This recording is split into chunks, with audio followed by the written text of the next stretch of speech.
有这样的人，有这样的团体，而且近在咫尺，就在天津，就在塘沽。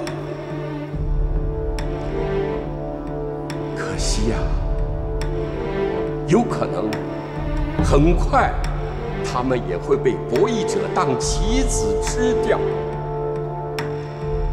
可是理想是永远打不倒的。 理想的破灭，都是因为自己的放弃。孙中山先生在遗嘱当中早就说了：“革命尚未成功，同志仍需努力。我们要不懈的努力，要坚持下去，哪怕暂时失败了，也一定要坚持下去。”朱先生，你是永久黄的创始人，眼下永久黄已是亚洲最大的厂，但你为什么还要离开它呢？道不同，不相为谋。 我早就不是永久黄的人了，我现在啊，是一个有着自由的身体、自由的大脑、自由的声音的人，所以呢，我今天的讲话完全是自说自话呀！啊！不要！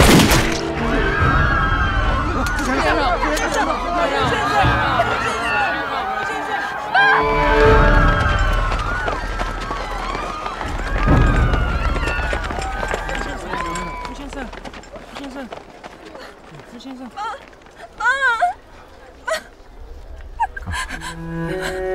告诉旭东，他有了跟南京谈判的筹码了，让他一定跟我唱反调。 别让我的血白流！爸，你别说了，爸别说了。我要说，不要怪书中，他是为永久黄，在走另一条路。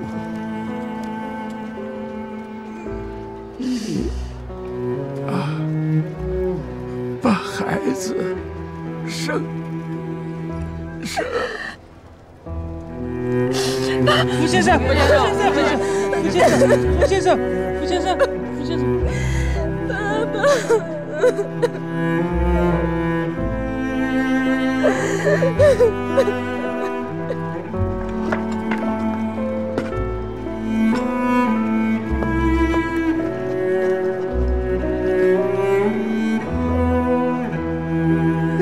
爸爸。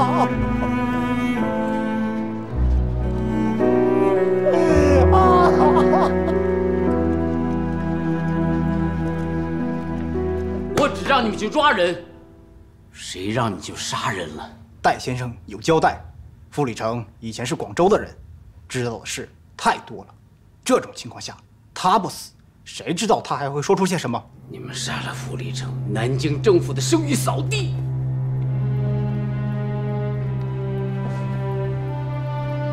帮倒忙，这你不用操心，我们早就安排好了。广州方面给永久黄的批文纯属傅礼成伪造，傅某人心怀叵测，打着为永久黄请命的幌子来离间和分裂中亚，以达到破坏抗战的目的。邹先生，您明白吗？有那么简单吗？傅礼成死了，永久黄还在，这么多的嘴巴，我们堵得住吗？到目前为止，一直是傅礼成在自说自话。 永久黄一直没有出面，也没有回应，这意味着什么？难道还不明白吗？当然，南京方面会对他们让步，但范旭东也必须让步。这个人你们了解吗？他能让步吗？那就还会有人流血。邹先生，到了这种地步，已经不是你们实业部和财务部管的事了。对不起，我们今天就去找范旭东。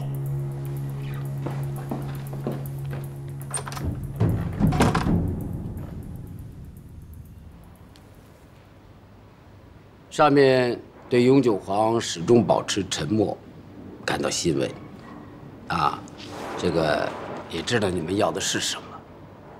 这样吧，硫酸轧厂，南京、广州都不要争，都不要抢，只要答应几个条件啊，几个简单的条件，就可以自筹资金，筹备硫酸轧厂，啊，而且还可以在全国各地任意地方选址建厂，政府会打开绿灯，全力支持。不要说好处，先说条件。首先，南京方面的声誉，你们必须替我们挽回。除非你们让傅先生死而复生。覆水难收。怎么挽回？第一，永久黄必须发表公开声明。宋先生、孔先生从来没有跟你们商讨过入股之事。至于社会上流传的他们要染指硫酸轧厂的传闻，那纯属于无稽之谈。第二，是南京政府拒绝了英商普内蒙公司、德商爱奇公司的强硬的合作要求，一直是全力的支持永久黄办酸厂。这个第三呢，要南京、广州和你们三方配合。王经纬已经答应委员长，他会发表声明。广东国民政府从来没有给永久黄批过什么批文。谁会相信？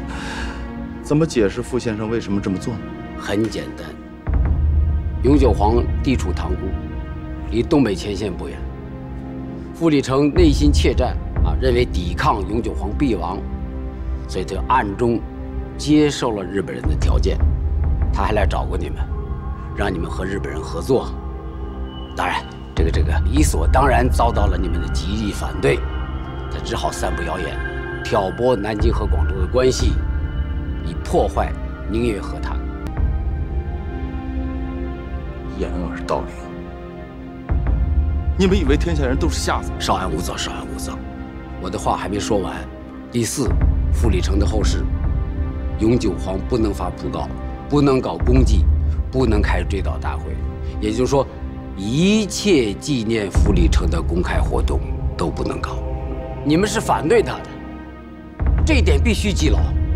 至于是不是掩耳盗铃，这就不是你我关心的事儿了。你刚才说的这几条，我们一条都不会答应。没有傅先生就没有永久黄，我们现在反过来让他背负骂名，我们是不是连狗都不如？你说，范先生，现在以国难为重，把炮弹炸药做出来是最重要的。1个月以前你们怎么不这么说？徐东，我知道我现在说什么你都不会听，但我还是一定要说，你已经赢了，南京已经答应自筹商股建厂，还有什么比这个更重要的？再说，如果你不答应，那么傅先生的死有什么意义？你闭嘴！我这辈子最不应该做的事情，就是当初把你请到塘沽来，瞎了我的眼睛。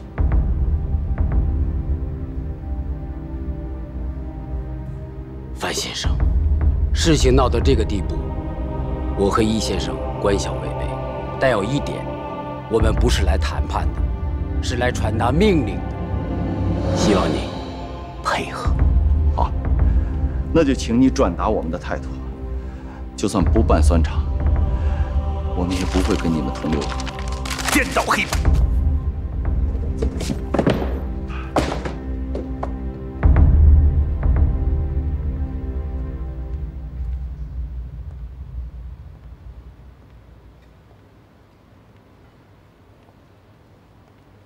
你们的条件我都听见了，我愿意配合你们，也愿意说服永久黄。子阳，是我害死我爸的，17年了。对于我爸来说，最重要的就是永久黄。如今永久黄不一样了，徐东。我爸生前有交代，你不做，我也会做。要不然我爸死不瞑目。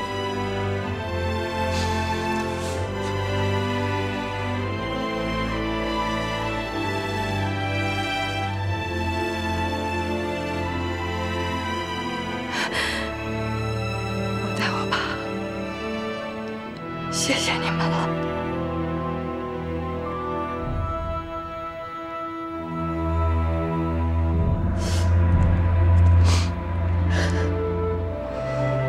南京政府永久黄团体联合拆穿傅里城亲日阴谋，还看报了傅里城欲借永久黄破坏南京广州和谈，未能得逞。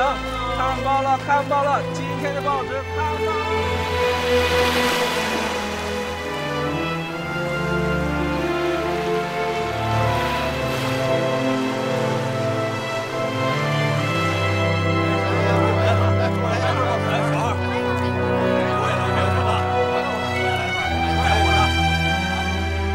傅里城就这样走了。范旭东视他为友、为兄、为师、为父，几乎伴随了他整个艰苦的成长岁月。从今以后的日子里，范旭东将要独自面对各种事情，再也没有一个长者可以为他遮风挡雨了。傅里城的死，只是那个悲哀时代的一小部分。 时逢乱世，谁也没有办法独善其身。范旭东再一次见证了无良政府的黑暗和无耻，也更坚定了自己要经营独立的决心。他实在不想见到为民福利的永久黄变成屠戮人民的可怕武器。至少，在他期望的政府出现以前，他绝不松口。至于代价， 也许下一个付出生命的，就是他自己了。他突然想到了傅里城曾经提到过的共产党，这个对自己来说是谜一样的组织，这个让蒋汪政府头疼不已的团体，会为这个苦难的国家创造希望吗？也许时间会给他一个答案。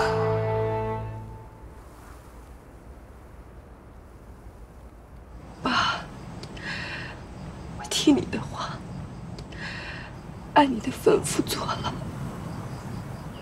南京批准我们建酸厂了，批文、设备、资金、技术我们都有了。我们又往前走了一步，可这条路，我们真的能走通吗？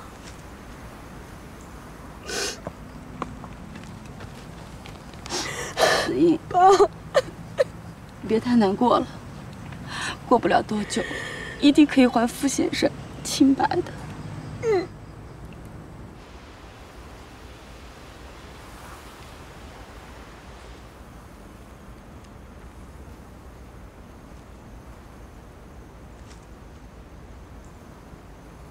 你来干什么？谁让你来的？来给我爸鞠躬磕头的。你还有脸到这儿来？天底下怎么会有你这种女婿？你个虚情假意的东西！你给我滚！子良，住手！傅先生就是因为你而死的！子良，不要脸的东西！永久黄什么地方亏欠你？傅先生什么地方亏欠你了？你要这样害死他！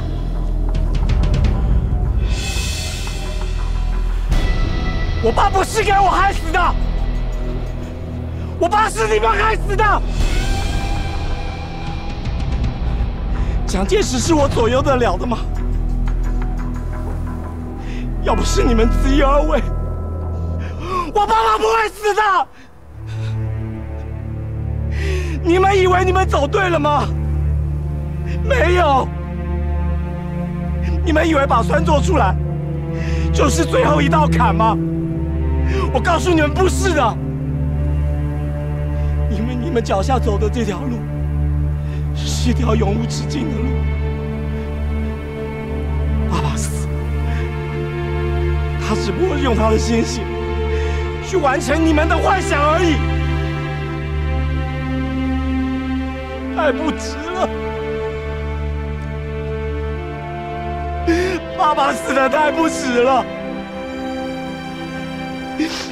因为经过了5年、10年、20年，你们会发现我爸爸死的一点意义都没有，没有一点价值。科研独立，经营自由，事业报国，天下为公，全都是幻想。从辛亥革命到现在20多年了，反映现在的中国，谁还存有一点的幻想呢？我们只是一群搞化工、做实验的人，我们做不了别的事，我们只要把自己分内的事情做好就好了。你们知道吗？化工救不了这个国家，实验救不了这个国家的。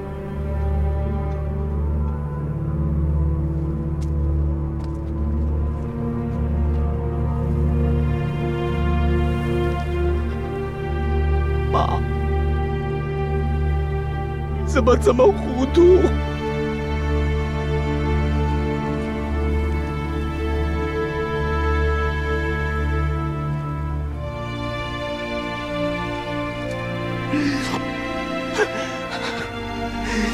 子英，你好傻啊！我们不是说好了吗？心一定要狠，要把永久皇往平坦的路上拉，往这条平坦的路上拉。因为我犹豫过，所以做了不该做的事儿。经历了这么一次，我终于明白，你说的那条路可能会平坦，但走在那条路上的人都是行尸走肉，都是鬼。永久皇的路虽然不平坦，到处都是荆棘，但走在上面的都是堂堂正正的人。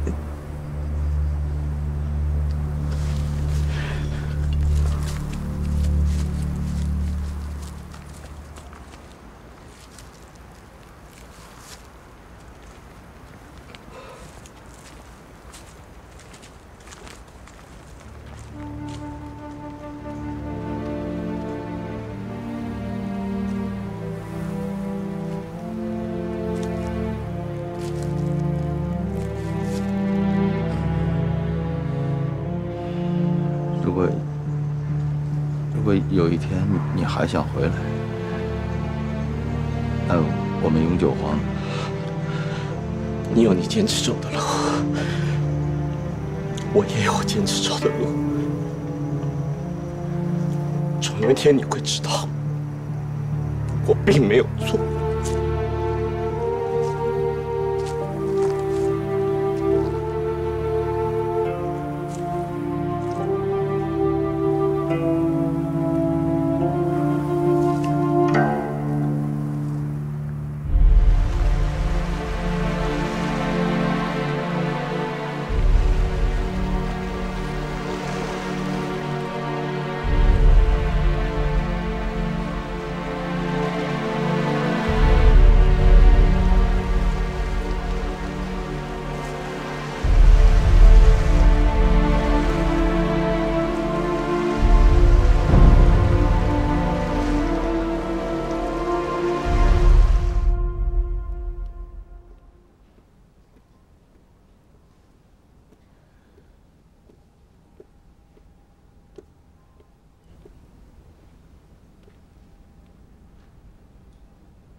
小心点儿。回去的，都好了，全都接上了，全接上了，好样的。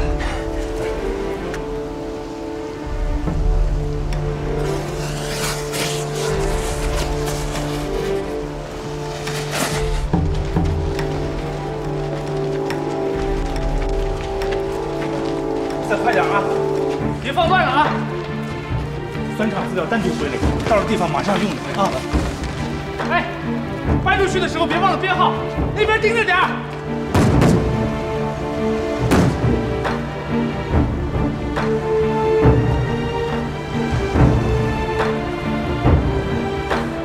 20年前，发现说盐能变成炸药，现在真变成炸药了。 你还愣着干什么？赶紧过去收拾收拾，抓紧回去，明天继续来做实验。侯先生，咱都做了100多次了，还做什么实验呢？在真正投产之前，还要继续做，一定要做到万无一失。哎，快点！安徽的马鞍山，紧邻长江，水陆交通非常便利，矿产物资也很丰富，是一个非常适合办厂的地方。 上海的股东是不会同意的。对，他们要求一定要把酸厂建在上海租界周边。这样地价太高了，1万平方米就70多万，还怎么建工厂？而且区域太狭窄，将来没有扩张的余地。等日本人打过来，租界也未必安全。是啊，现在日本在东北虎视眈眈的。不是，我觉得这酸厂。 应该建在南京周边的啊，毕竟是首都嘛，安全一些。如果建在南京周边的话，那就只有卸甲店了。卸甲店也紧邻长江，对岸又是下关发电厂，距离军浦铁路的起点浦口站又很近，无论是水路还是陆路，交通非常便利，地价也很便宜。首都是安全。 不过南京，徐东啊，这几个月我们跑遍了大半个中国，这建酸厂是几十年的大事，我们千挑万选，自然要慎重。不过这做土建呐、装设备啊，这些也需要时间的。我们现在必须得做决定。我看就选卸甲店。哦，现在咱们没有时间再犹豫了，各位，不要争了好吗？那我们还得筹资自建大吨位码头。 这笔钱，上海的股东是不会出的。咱们发公司债券，用永久黄的全部资产做抵押。李先生，还得烦劳你啊，由你留守塘沽，其他的人南下卸甲店。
慢点儿。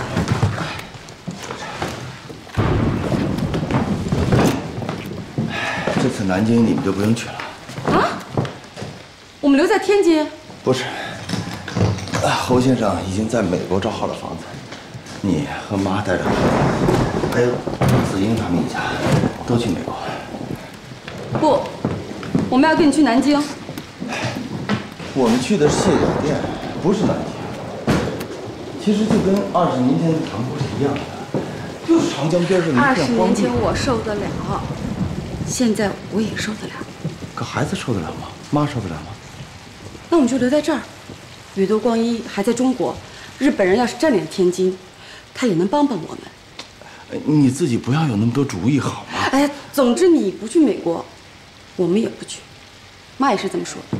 队长，傅小姐不见了。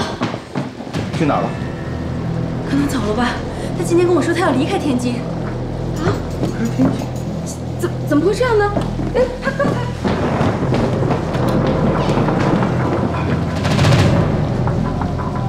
子英还跟你说了什么？他就说让我好好照顾坚毅，让我千万不要告诉你们。这到底是什么时候的事啊？今天下午，别的他也不让我多问了，可我这心里边老不踏实。他说走就走，他怎么舍得下？哦，对了，他还说他也许能为永久皇做点事情。他要为永久皇做什么事？坚毅，不哭啊！不哭！乖。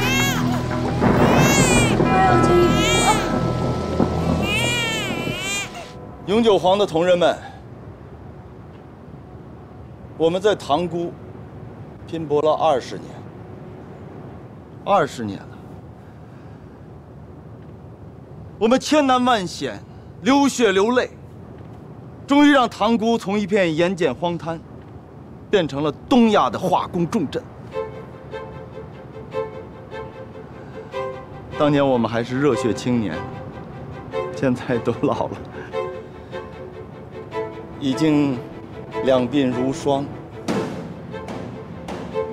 我们现在又要到南京去办酸厂。既然我们已经下定了决心从头再来，就不怕前途荆棘坎坷。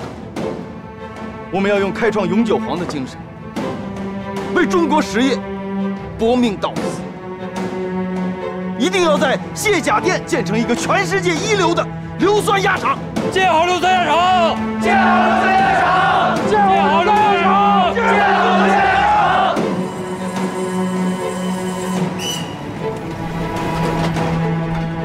再见了，范医生！再见了！再见了！再见了！国纯，国纯。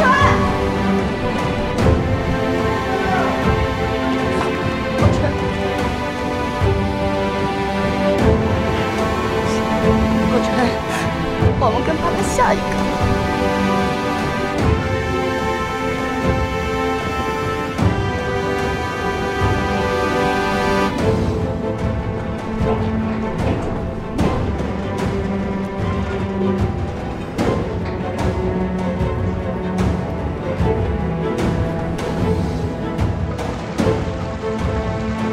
正经先生，外边风大，回舱里歇会儿吧。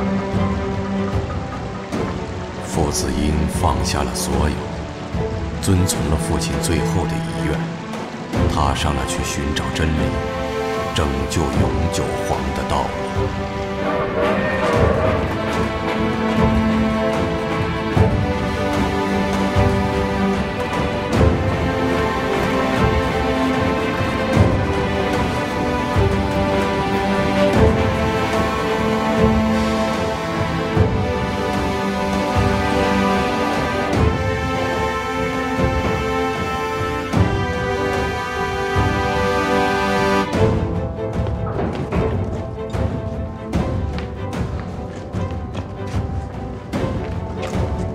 范先生，这就是南京吗？这是浦口啊。南京还隔着一条长江呢。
23年前，我一个人在塘沽煮海，用的是煮饭的那种大铁锅。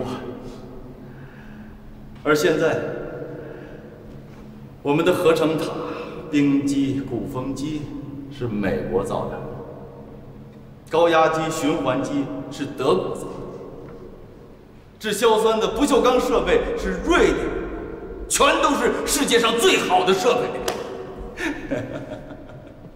20年前，咱们没有技术。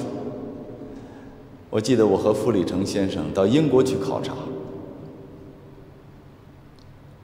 知道我们看到的是什么？人家普内门公司只允许我们参观他们的锅炉房，耻辱啊！而现在，侯先生的一本《纯碱制造》，全世界都在学。20多年前，不用说酸碱，我们连合格的精盐都没有。而现在，我们的纯碱已经卖到了印度，卖到了日本。塘沽的纯碱烧碱，就好像是我们的一个翅膀，而现在南京的硫酸硝酸，又像是我们的另外一个翅膀。化学工业的两翼，酸、碱，我们都做成了，而且羽毛丰满。我们中国的化学工业终于可以自由地翱翔。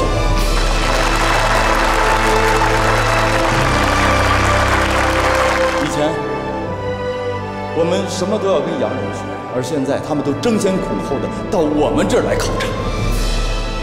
我们欢迎，我举双手欢迎，我允许他们自由地去参观，绝不让他们只看我们的锅炉房。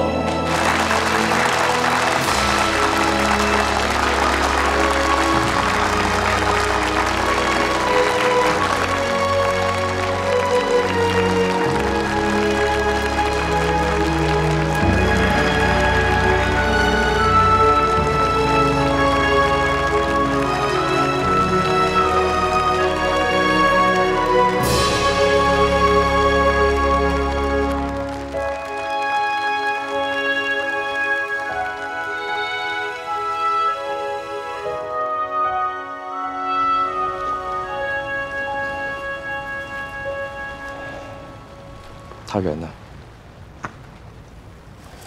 快3年了，没有任何消息。我派人到广州、到上海都去找过，没有音讯。真应该有4岁了。雅芝都快把他当成自己的孩子了。你应该回天津去看看。我会的，我会把他接回南京。跟你回天津要看的还有我们的碱厂呢，你不想看看吗？舒总，永利的大门一直向你敞开，我说的这句话永远有效。谢谢。不过你已经成功了，我回来还有什么意义？我祝贺你，真心的祝贺你。不过我要说的是，这事情还没结束，这绝对不是永久黄的终点，更不是出路。到现在，知道。我现在说这些，已经没有任何意义。不过还是那句话，你好自为之。我真心的谢谢你们一家人对建议的照顾。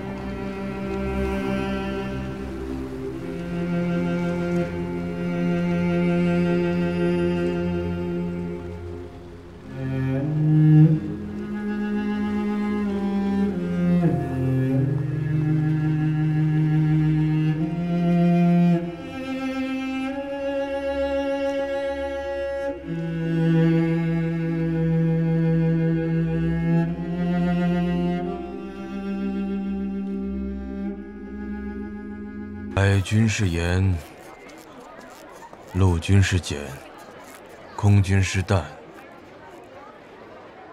都有了。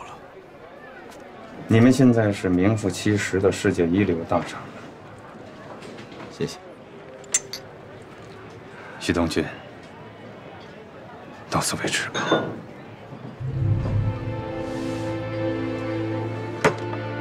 你不是来祝贺我的？我的确是来向你祝贺的。20多年前我就知道，你迟早会有这么一天。不过，今天这怎么了？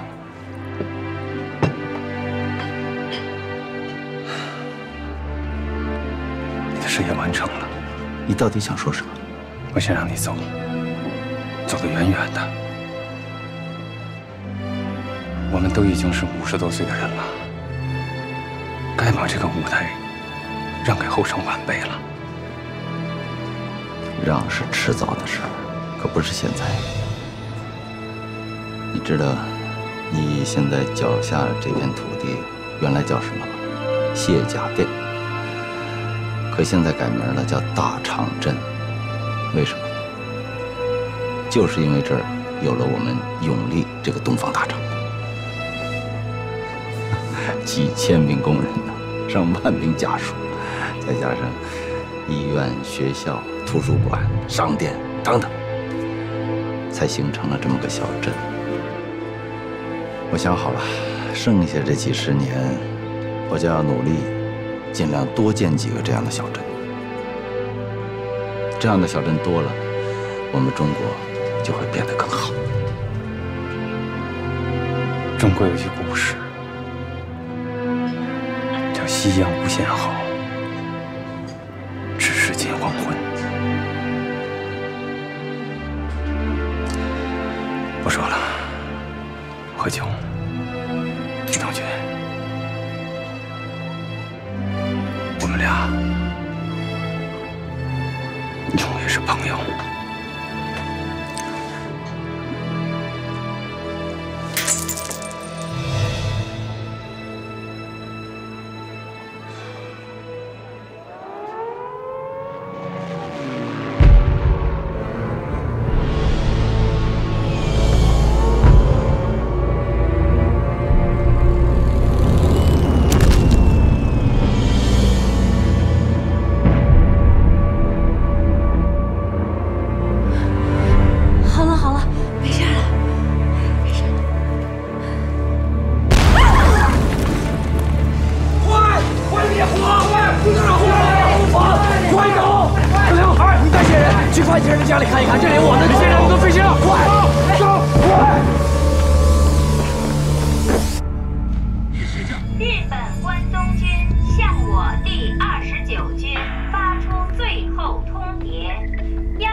叫子良去接许父他们了。我得回去一趟。不，要回咱们一起回。你不能走，酸厂还得由你来主持。这样吧，陈先生留在这儿，然后那怎么行？我回去，侯先生留在这儿。我是美国人，我回去最安全。我觉得好，不要争，我回去。